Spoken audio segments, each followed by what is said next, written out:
She is known as a cold-hearted, rich, and elegant young lady. So why is she asking for a kiss from this seemingly ordinary guy? Yeah, I know it happens every time in the manga, but this time he is not an ordinary guy. He just wants to live a peaceful life. So how did he get into this situation? To find out, watch the video till the end and like and subscribe. He calls out as his mind drifts to thoughts of the calm, ordinary life he had before that day. Suddenly realizing how everything has completely changed, he blurts out in surprise. When he calls her hesitantly, she asks for a kiss, leaving him baffled and wondering what's going on. Someone urges him to accept, and when she thanks them, he asks in disbelief if that means she's dating him. She replies that she would never accept a confession from someone who doesn't even have the courage to do it face to face. He insists that can't be true, but she simply says goodbye and walks away. He watches her go, remarking that there she goes, the princess of their class.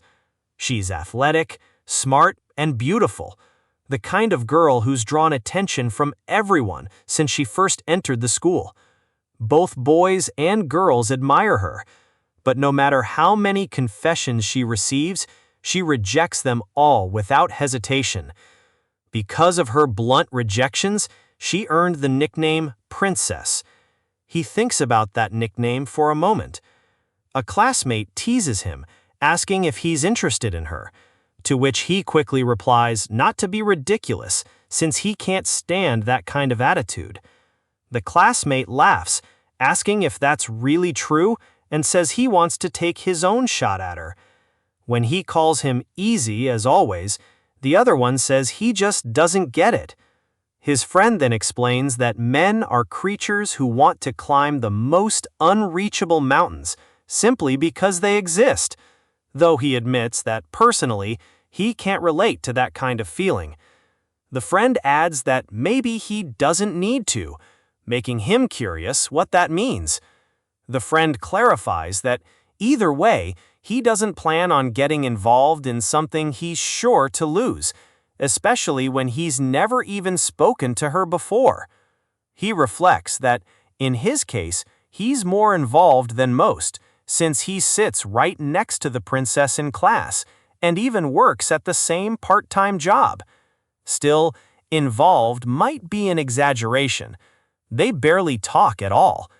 At work, he starts to speak, saying, "My manager," but she cuts him off, saying she doesn't know, startling him as she suddenly appears behind him.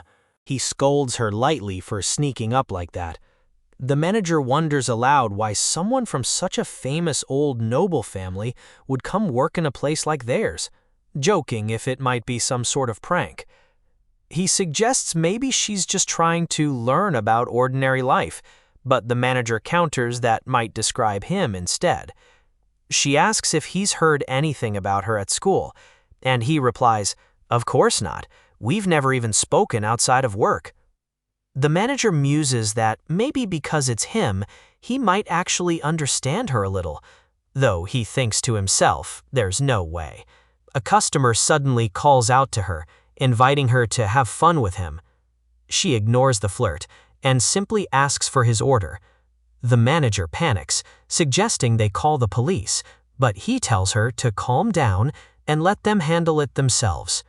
The customer smirks, claiming to be the son of a corporate CEO, offering to buy her whatever she wants since she must be short on money working part-time. She tells him firmly to leave if he isn't going to order anything, explaining that loitering like that bothers the other customers. The man clicks his tongue in irritation and curses under his breath before leaving. The manager asks if she's all right, and she replies that she's used to that sort of behavior. The manager comments that her composure is exactly what you'd expect from the princess. He finishes up, saying he's heading out, and wishes her good luck for the rest of her shift. As he walks away, he can't help but think how cool she was back there, so calm, even when facing a man much larger than herself. But her earlier words echo in his head. I'm used to it. He wonders if he imagined it, but he thinks he saw her hand tremble for a moment. Later, he notices someone following her. That same persistent guy still hasn't given up. The man makes suggestive comments, promising to make her feel good, while she firmly tells him to stay away. She warns him to disappear quickly, saying she doesn't even want to breathe the same air as someone as despicable as him. He thinks to himself that maybe provoking the guy that much isn't a good idea. The man snarls that she's full of herself just because she's pretty. She yells at him to stop and wait, but he laughs and says he should have just used force from the start. Someone nearby wonders if she doesn't have any bodyguards from her family. He hesitates, questioning whether to step in or not, but concludes that the princess can handle this on her own. He's always done his best to stay away from trouble, but when the man tries to lay hands on her, he can't help it. He shouts, kicking the guy hard enough to send him stumbling back in shock. With a cold glare, he warns him that hitting a woman makes him the lowest of the low, and adds that next time he won't miss. The man curses furiously, yelling about his precious hair and demanding if he thinks it's okay to raise a hand against him. Calmly, he corrects him, saying it wasn't his hand, but his foot. Enraged, the man swears he'll make sure people like him never get to speak again. But as he swings, he's stunned that his punches aren't landing at all, while the other quietly notes that it's all about maintaining the right distance. Confident in his grip strength, he figures this will be easy to control, and decides to teach the guy a lesson. The man yells that he can't move, demanding if they even know who he is, threatening that his father won't stay silent, and that this will ruin their social lives. She finally steps forward, asking if he still hasn't realized who he's dealing with. Calmly, she mentions that his father must be going through a rough time right now. Then, with composed elegance, she apologizes for the delay and introduces herself, reminding him they'd met once at a party. He stammers in confusion. When it clicks, he shouts her name in shock, realizing she's from their parent company, a major shareholder from a prestigious family. He mutters that he vaguely remembers now. She tells him that she'll have a nice little chat with her father about what happened today. Panic hits him immediately, and he pleads for her to keep it secret. She agrees, but firmly orders him to leave at once. After he rushes off, the boy asks if she's all right. She brushes his hand away, keeping her composure, and tells him to stay back. Then, in a cool tone, she asks what he wants in return for saving her. He replies that he wants nothing. He simply saw an acquaintance being attacked and stepped in. That's all. He expresses relief that she's unharmed. She gives a short nod, saying she understands, but then tilts her head, surprised, and asks if that's really all. He confirms it, though he can't help but think it'd be rude to mention how her hand had been trembling earlier. Suddenly, she laughs slightly. When he asks what's wrong, she says it's nothing, that she understands now. Then, a little hesitantly, she thanks him for saving her. With that, she says goodbye and walks away.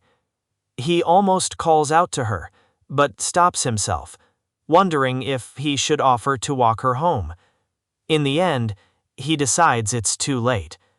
Meanwhile, she laughs quietly to herself, thinking that was all, and wondering why he tried so hard over something so small. Later, her butler asks what happened, but she casually brushes it off, saying she just tripped on a stone. Then she pauses and asks if he could tell her something. The next day, he finds himself wondering why he got involved in that whole mess yesterday. The manager reminds him to smile, and he agrees half-heartedly, sighing as he recalls that his usual policy is to stay out of troublesome things. Still, Something about his behavior today feels strange.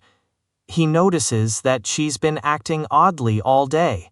Everywhere he goes, he somehow interacts with her. Whenever their eyes meet, she winks, leaving him wondering if something's wrong with her eye. Later, she even sits next to him, smiling in a way he's never seen before, though she insists the seat was just empty. By the end of the day, he realizes she's been giving him subtle signals every time they meet, and before long, strange rumors start to spread. He's stunned, realizing his quiet school life has completely fallen apart. To get away from it all, he buries himself in his part-time job, exhausted. As he's getting ready to leave, he tells the manager he's heading out first. She wishes him well and asks if he's okay. He tells her not to worry and feels relieved that their shifts don't overlap today. Just then, she appears, greeting him with a calm, "Good work today." He replies that she worked hard too. She looks at him with a teasing expression and says she doesn't think he should be undressing in front of a lady. Startled, he quickly apologizes, asking why she's there, since he thought she had the day off. She tells him she came because she had something to talk about. He panics inwardly, wondering if he did something wrong, since he thought he'd managed to get through the day without any trouble. Suddenly, she steps forward and hugs him tightly, saying softly that finally it's just the two of them. He freezes, asking what she's doing. She answers simply, "I'm hugging you." She shouts, "That's not what I meant." She wants to know why.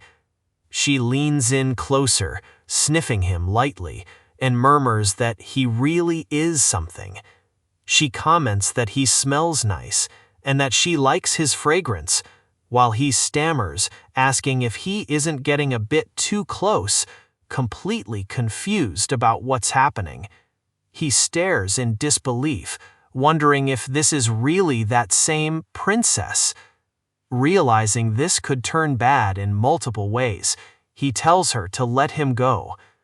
She refuses, which he admits was a clever move. He sighs, asking what he has to do to make her let go.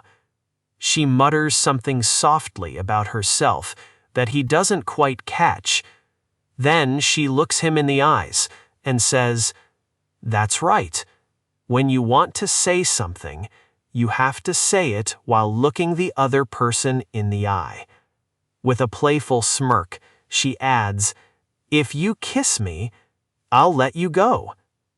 She stammers in shock, realizing she's completely different from the composed, elegant girl she pretends to be at school. The scene picks up where it left off. Nana looks at Ichiga and softly says, "Kiss me." Ichiga narrates that he felt cornered, pressured by her sudden request. His mind spins as the image of the ice-cold princess she had at school shatters before his eyes. He refuses, saying, "You're not my girlfriend or anything, just a classmate, so why should I kiss you?" Nana pouts. "Then hug me." He sighs. "Are you a kid?" Wondering if this was really the same cold, untouchable girl from school. But Nana stands firm, declaring she won't let him leave until he hugs her. Ichiga thinks he can't just stay frozen there forever. "If I hug you, you'll let me go, right?" She nods, promising yes. He hugs her, and to his surprise, it doesn't feel awkward at all. Just then, the shop manager walks in and asks if he's all right. "Yeah," he replies. From within his arms, Nana quietly asks, "How much longer?" "Just a little longer," she answers herself, holding on tightly. Ichiga wonders, where did your cold side go? When he finally lets go, he tells her it's not safe to stay there any longer and that she should head home. Nana blushes and murmurs, "Ichiga's house." He stammers, "It's just an apartment. Why are you smiling like that?" But she stays quiet.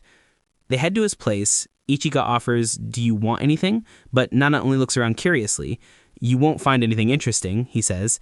She smiles. "It's pretty tidy in here." He then asks, "Why did you ask for a kiss back at the shop?" Isn't it obvious? I like you. He's taken aback. Why? Because when you saved me yesterday, you looked really cool. Then looking straight at him, she asks, will you go out with me? Ichiga hesitates. You're from a rich family. Don't your parents decide that for you? She admits, yeah, but isn't it the same for you, Ichiga, the next head of the Ichiga family? He's shocked, she knows. She explains she's aware your family is also noble. Ichiga narrates, as heir to the Ichiga family, all that's expected of me is to produce an heir. I've accepted it. I'll marry whoever my parents choose. Nana looks sympathetic. Your family really is strict. He nods. My little sister doesn't like it either. She admits, I'd like to meet her someday, with a smile. Ichiga teases, so that's your plan, win my sister over first? Ichiga thinks, talking with Nana like this feels peaceful. Sometimes spending time like this isn't so bad. After finishing her coffee, Nana stands up and says, today was fun. Yeah, he agrees. She blushes, hesitates to say something, but instead smiles. See you at school. Ichigo watches her leave and thinks, if she always smiled like that, she'd be really cute. The next day at school, Ichigo chats with his friend when Nana approaches. Do you have a moment? His friend grins and teases him, but Nana shoots a deadly glare, silencing him instantly. If you're busy, we can talk later, she says calmly. Then with a composed smile, she announces, my fiancé has been decided. Everyone around them freezes in shock. I see, Ichigo replies quietly, though inside he feels something twist. He knows this is how things work in families like theirs. Have you met him? Soon. Good luck, he tells her. Yeah, she smiles before walking away. The class falls silent, some even tearing up. That evening, Ichigo receives a call from his father and is suddenly summoned to a hotel. He mutters that the marriage talks are moving too fast. A flashback shows his father telling him his wedding is already arranged and he's meeting his fiancée tomorrow. At the hotel, his father arrives in a helicopter, telling him she's beautiful. Act like the next head of the Ichigo family. He steels himself. I have to be strong. I'll accept this fate. He opens the door, and standing there is Nana. With a graceful smile, she says, nice to meet you. I'm your fiancé, darling.